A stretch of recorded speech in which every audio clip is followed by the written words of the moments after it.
આંકલાવ તાલુકા પંચાયતમાં આજે નવા પ્રમુખ અને ઉપપ્રમુખે વિધિવત રીતે પદભાર સંભાળ્યો હતો। પદગ્રહણ પ્રસંગે તાલુકા પંચાયત કચેરી ખાતે ધાર્મિક કાર્યક્રમનું આયોજન કરવામાં આવ્યું હતું, જેમાં સત્યનારાયણ ભગવાનની કથા યોજાઈ હતી।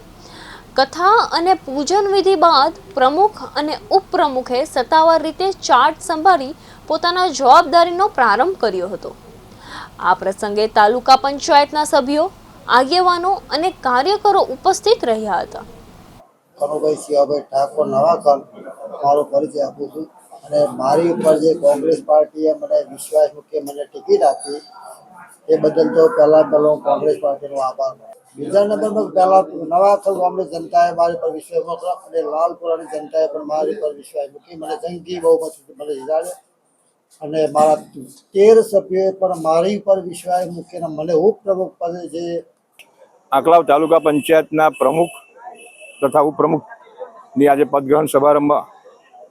જે આજે આંકલાવના પ્રજાના પ્રશ્નો જે છે આંકલાવ તાલુકાના એના માટે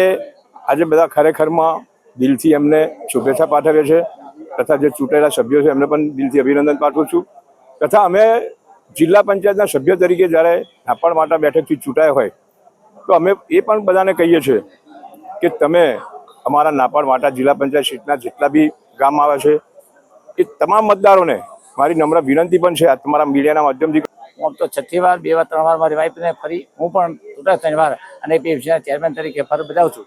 આંકલાવ તાલુકામાં જે કોંગ્રેસનો ત્રિરંગો લહેરાય છે, માન્ય ધારાસભ્ય છે અમિતભાઈ ચાવડાના પ્રતાપે જે લોકો સેવાળાના માણસનું કામ કરે છે અને લોકોના સૌથી લોકપ્રિય છે અને અમારા સોનલબેન જે તાલુકા પંચાયતના પ્રમુખ બન્યા છે એ ફૂલ એજ્યુકેશન છે અને આસોદના વતની છે, ત્યારે એમને કનુભાઈ પણ ઉપપ્રમુખ જ્યારે ફૂલ અનુભવી માણસ છે ત્યારે સામાન્ય માણસનો કામ થાય એવી અમારી ભાવના રહેશે। અને પહેલા કોંગ્રેસ પાર્ટીએ મને એક પ્રમુખ પદ આપ્યું છે એ બદલ આપણા લોક લાડીલા આંકલાવ તાલુકાના ધારાસભ્ય શ્રી અમિતભાઈ ચાવડા સાહેબ